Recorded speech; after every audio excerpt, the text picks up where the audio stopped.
Before you buy on 30A or in Destin in the Emerald Coast area, you should ask yourself these 5 questions to see if it really is the right move for you. That sounds perfect. Let's jump right into it. But before we do it, this is Christina, my beautiful daughter, Sabine Robertson with Sea Haus Realty, and we are a mother-daughter team here in the Emerald Coast. Awesome. So let's go ahead and jump into the video. And don't forget, before we jump into the video, subscribe to our channel right now. Yes.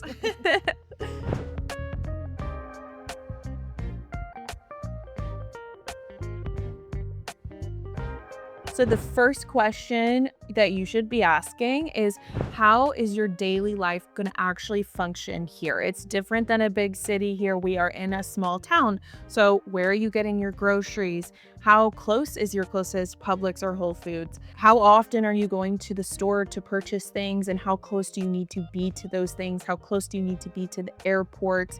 What is important to you proximity-wise? Yeah, that's really important. And also, like when we relocated here, one of the biggest thing was both Christina and my son Judson were on the swim team. So we had to really think this through. You know, where can they still continue to swim and practice, because South Walton didn't have a swim team. And they ended up in Niceville. So always, make a list of the things that you absolutely need to do in your lifestyle and figure out what community is the best one for your lifestyle. 100%. I think that is really important, and healthcare as well. Sports and healthcare, those things, you may fall in love with the beach and the lifestyle and you come here on vacation, but living here every day is very different. And you need to think about those daily things that you're going to need. Where do you need to be proximity wise to be close to them? Do they have the sports team for your kids that is needed? All of those things. Our next question is, how important is it to be really close to the beach, or are you okay being a little bit further away? So are you okay being 20 to 30 minutes away from the beach and everything, or do you need to be 5 to 10 minutes away? This is really important because what kind of house you can buy, how much land it is, how new it is, all play a factor in that. Yeah, it's a direct correlation how much your budget is too. North of 98 are less expensive than south of 98. And then if you go take 30A, it's even more. South of 30A is even more expensive than north of 30A.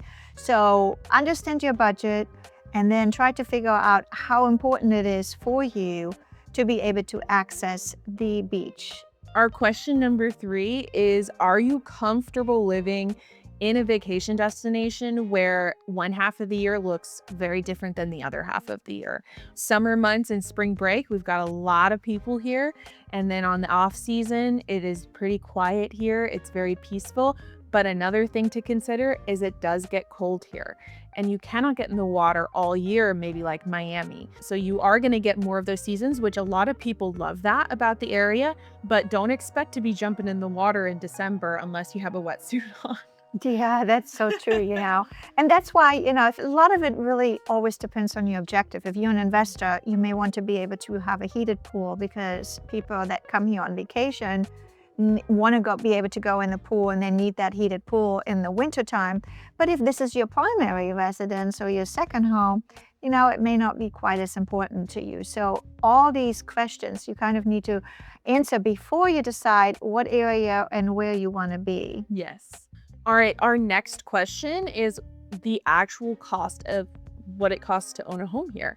And we have a video on this that's everything but the price, your insurance costs, your taxes, your maintenance on the home, talking about all of those different factors, because they are a little bit higher in Florida, especially being close to the beach with that salt water. Yeah, we're going to do a video where we're going to break it down for you, what you can buy under 500, what you can buy under $1 million. So you kind of get a general idea of what you can get. But typically speaking, our average housing cost is way above the average cost in Florida and even national average.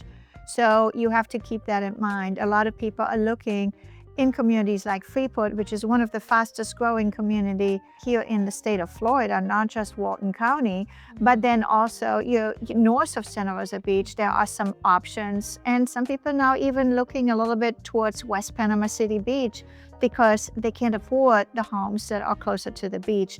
Something very important to figure out if that's okay. Yeah.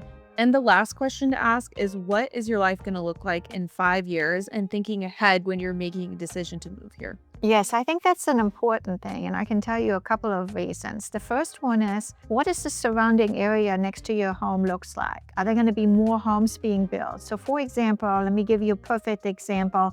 We see some of the developer coming in and purchasing land and building these mega homes. So if you're purchasing a home in Santa Rosa Beach, no matter where, make sure you're aware of the surrounding area and what future developments are coming, because it will affect you down the road. Schools, if you have a family and you have your kids relocating here, be aware of the different school districts and school options. I just had a meeting with the superintendent in Okaloosa County, and he told me that there are 2 schools that are closing. So be aware of that, be informed, go on the county website and see what's going on. These are all decisions that will affect you down the road, and maybe not immediately, but it can also impact you positively. For example, the big teaching hospital that they're putting up in Panama City and the new marina, if you're building next to that area, your property value will continue to go up. So be aware of future developments and what the area might look like down the road. Well, we hope we helped you a little bit in making a decision about 38 Destin and Emerald Coast. But if you have further questions, we're always here as a resource. Feel free to reach out or leave a comment below. We're happy to answer. And make sure you subscribe to our channels, all the details about 38 Destin and Emerald Coast. Until the next time, auf Wiedersehen, tschüss und goodbye.